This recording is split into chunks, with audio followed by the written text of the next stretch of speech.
The Tao of Self-Confidence, episode 159. Welcome to the Tao of Self-Confidence, where I share stories of amazing women finding their inner journey to self-confidence 5 days a week. Get your free audiobook by visiting thetaoofselfconfidence.com.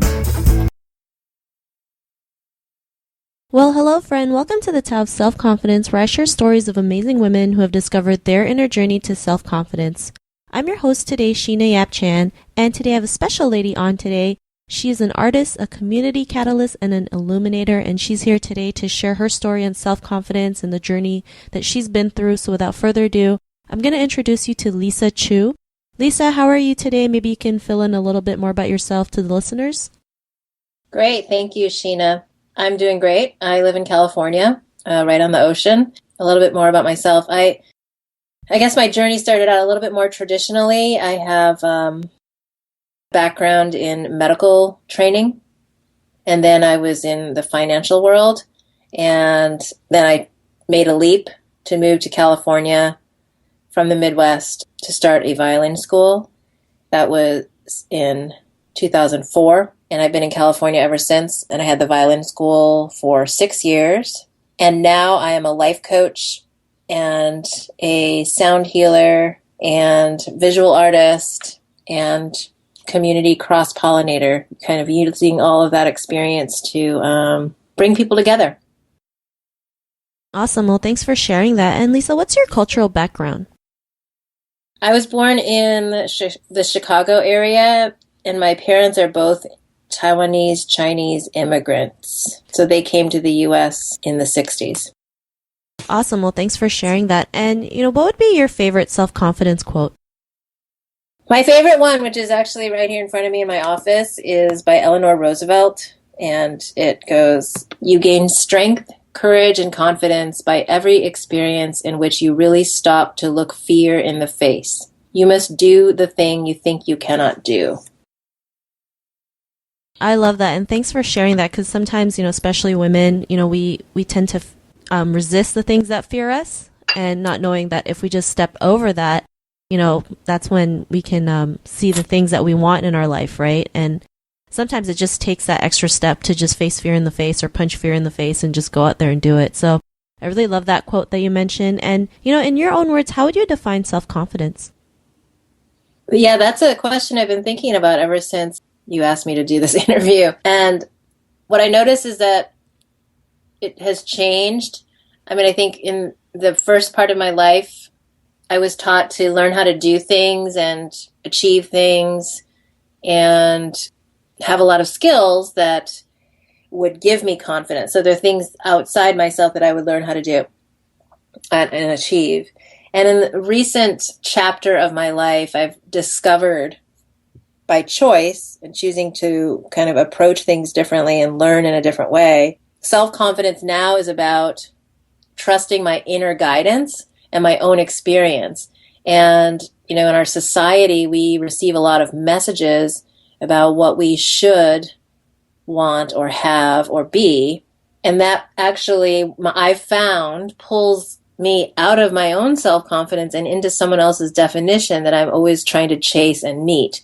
And I might have achieved a lot of the things that our marketing messages tell us to achieve, but it really doesn't fill me. So at the end of the day, I feel empty from that. But this new definition of self-confidence that I have been discovering and is still unfolding for me is about trusting what's true for me, even if it's totally unpopular or crazy to other people. I have ultimate confidence if it comes from a place of truth in me. So that's a bit of a shift for, that has happened in my life. Awesome. Well, thanks for sharing that. And it's, especially for like Asian women, it's really challenging to do things like that, trusting your own experiences, especially we've been programmed to, just go to school, get a job, and just work for the rest of your life, right? Or get married. And when we step out of those boundaries, like you said, people might think we're nuts, we're crazy, we might be shaming the family, but, in the end, it's our journey, right? We have to learn how to just go out there and live life on our own and not always have to live life based on other people's expectations. So I really love that definition that you mentioned. And, what was your life like before your discovery of self-confidence? So again, this is an interesting question because if I were to look at myself, wouldn't say that I ever struggled with self-confidence because I was a high achiever. So I always had this sort of external thing I could lean on to say, hey, I went to these schools or I did these things. I mean, you heard me even introduce myself today in that way because actually what I found is they're kind of touchstones for people in the outside world to relate to something about me. So if you say artist, community catalyst, and illuminator, people are like, great. What does that mean? So I guess life before this shift to internal guidance was more like, oh, I had great things to say at the cocktail party that people recognized and they could actually give other people a sense of reassurance about knowing something about me. But it was never something that I felt deeply connected to personally. So I was sort of, I guess I would describe my life before this shift as sort of an out-of-body experience, as like disconnected from what I now know is the truth. But I would also say that during, I didn't know that at the time. I felt great. I thought life was great, actually, because I was fulfilling all these other expectations that people had, and it was very convenient and pretty smooth to go through life with a neat story that people could understand. This recent phase of shift to really following my inner guidance, the story is less convenient, less linear, takes longer time for people to take in, and many people will never understand it, including my own friends and family sometimes. So that's a difference that maybe is unexpected, where people think, oh, if I had more self-confidence, my life would get better. In a way, there's things that shift that are socially less convenient, but for the soul are totally fulfilling. Awesome. Well, thanks for sharing that. And yeah, I mean, when you do things on your own, people will never understand what you're doing. But, as long as you know what you're aligned with, your vision and what your true purpose is, I mean, it's not going to matter. So, what was that point in your life when you realized that, you didn't always have to follow other people's expectations, that you can, live life, based on your own experiences and your inner purpose and your inner guidance? I think there were several moments that have unfolded, and the first one was definitely I got to this point where I realized that no matter how much I achieved, I went to the schools I was supposed to go to. I got the degrees I was supposed to get. I got the jobs I was supposed to get, and I realized that none of that was ever going to actually make anyone totally happy. And I guess I'm talking about my parents. That I realized that no matter what I achieved, it would never really give them that sense of peace or happiness that I had this storyline in my head that it would give them. So it was that moment where I was like, oh, now I'm free. So if it doesn't matter really what I do, what would I do? And it was a series of, I guess, there were several aha moments. One was just like realizing I didn't have to practice medicine, so I didn't do a residency. So I graduated from medical school without a job. The second was realizing that even, making a lot of money in a job is not really what it's about. And that's, what led to moving out to California and following this dream. And then most recently, I would say the biggest aha moment that shaped this recent chapter of my life was in an improvisation workshop, music improvisation workshop, where, I had been classically trained in violin and piano since age 3, and I was teaching violin classically at that time, and I found myself in an improvisation workshop, and I thought, I'll just observe this thing called improvisation because it's not me. It's not what I do. It's not who I am. And I was, in fact, told by many teachers just to forget about that whole thing because it's not what you need to do. And of course, in that moment when I'm watching the entire room in this workshop, 30 people having a lot of fun doing this blues, jazz thing. I was just watching. I had my violin with me and was kind of hiding behind the instructor and just hoping I would not get asked to participate. And at that moment, he turned around and pointed at me and said, "You, solo." And I just froze. And it was that moment of fear. It was like the thing I couldn't do, which was to participate and be asked to just play something, make something up. Couldn't do it. And he was a very compassionate teacher and had come up from classical training as well. And he said the 4 words that are still the most powerful words that any teacher has ever said to me. And they were, "Play the wrong note." And at that time in my life, given what I was doing and how I had, tried to live for so long, it was like I heard what he said and I understood at some level what it was, but I couldn't do it. I was still frozen. And he had to physically take my finger and put it on the fingerboard and hold it in a place where he knew that I wouldn't like the sound. And he held it there and he said, "Play that." And my bow arm wouldn't move to make that sound on the violin. So, the big aha in that moment was just how hardwired neurologically I was to do things a certain way, which I was told was the right way.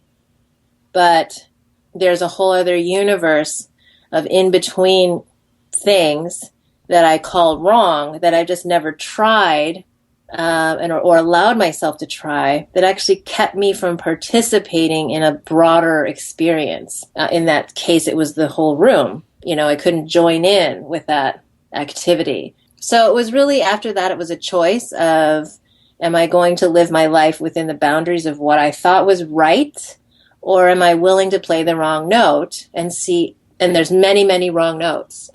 There's many possibilities. There's not just one wrong note. It's everything outside the boundaries of what I defined as right or what I was taught and believed was right. So an exploration of that, it's really been the framework of my entire life approach since then. That was 2009.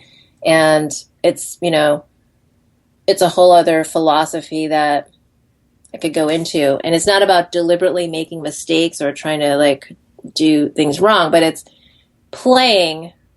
It's finding out what is the boundary, the comfort zone in a particular situation, and saying, how can I play with what's outside this box? So that's my story of the waking up. I love it. And, because especially, Asian women, we're always pretty much told to just live a certain way. And if we go outside of that, it's like we're shame, we're wrong, we're not the good daughter or wife or sister. So, when you're coming to that approach of playing the wrong note, it just shows that there's other ways to live life, right? And yes. And sometimes there's going to be hurdles like anything else in life, and people have to realize that you're just going to have to go through it and overcome them. And once you do, that's when, the magic happens. That's when things that you want in your life start attracting to you. So, that was a great aha moment. I really enjoyed that. And because of that, what's your life like now? Well, it's much less predictable and much more fun. And I'm doing a lot more of what I've always wanted to do. And it's a daily process of shifting my attention to what I choose to bring in to my life and being aware of old patterns that keep me sometimes, in situations that are just not serving me. So it's kind of like always cleaning up and redirecting. And it's really moment to moment, day to day, and very fresh and alive, I would say. And yeah, my life is completely different. I live in a different place. I have a different relationship with my community where I live. I feel very much a part of it. I'm showing up with my creative gifts, with my best energy. And when I offer that, and that's how I show up, and that's how I'm seen, my experience of life is completely different. I'm not using my energy to put on any kind of show. I am just completely authentic and transparent in all situations, and that's very freeing. I love it. Well, that's great that you're able to live the life that you want, be able to be your authentic self, and have that freedom that most people are, dying to have, right? And Lisa, to the woman who's listening to your episode, she may be also on her own journey to self-confidence. What would be that one tip you would give to her? Well, take in everything that you can in terms of learning from your life, from your environment, from the teachers who show up, and from what you're called to learn, but also ignore everything that doesn't apply to you. I think that pairing of things is an art in terms of discerning what's valuable, staying open enough to learn as much as possible at all times, and to discard everything that has no purpose for you at this time. And so kind of that cycle of receiving and then letting go of the appropriate things is probably the most important thing. And I would say to really, it might seem like a huge territory to cross or a wall to climb in terms of where you are now, where you want to be, but it really comes down to very simple actions moment to moment, listening to your own body and doing even one tiny thing that serves the comfort of your own body in any moment can change the direction of your life, little by little. So have fun with it. Also, sometimes we make work out of this life change game and we can remember that it's meant to be fun. It's meant to be easy in a way, meaning giving us the ease of just being alive. So trying to find a way to just connect with what that is for you is what I would say. Awesome. Well, thanks for sharing that tip. And Lisa, if our listeners would like to connect with you and get to know a little bit more of what you do, is there any links or social media profiles we can connect with? Yes, I have. I'll just mention my 4 websites. The main one is themusicwithinus.com. That kind of gives my whole bio and story and my life coaching practice, and then it has links to other activities. I also have a new site for my visual art called wildtomatoarts.com. That's where I'm putting all of my paintings and drawings. I also have my acoustic rock duo, ChineseMelodrama.com. So that's all my music performing activities are on there. And then the last one is called badasiandaughter.com. And that's mainly a video blog. It's been on and off for the last 6 or 7 years. Different truth-telling episodes that I share from my own life. And I'm on Facebook with all of those sites, as well as Twitter and LinkedIn. So those are all good ways to connect. Awesome. Well, thanks for sharing that. And to our listeners, if you want to connect with Lisa, you can also head on over to thetaoofselfconfidence.com and search for Lisa's name. Her show notes will pop up along with everything else we talked about. And I just want to thank Lisa for taking the time to share her story and journey with us. So thank you so much. Thank you, Sheena, for finding me and inviting me to be part of this. It's a great project. It was an honor to have you on. So to our listeners, be on the lookout for another new episode of another amazing woman's journey to self-confidence. And we'll talk to you soon. Bye for now. Bye. Thank you for tuning in to another amazing episode of The Tao of Self-Confidence. Subscribe to The Tao of Self-Confidence on iTunes and Stitcher to hear more stories of amazing women finding their inner journey to self-confidence.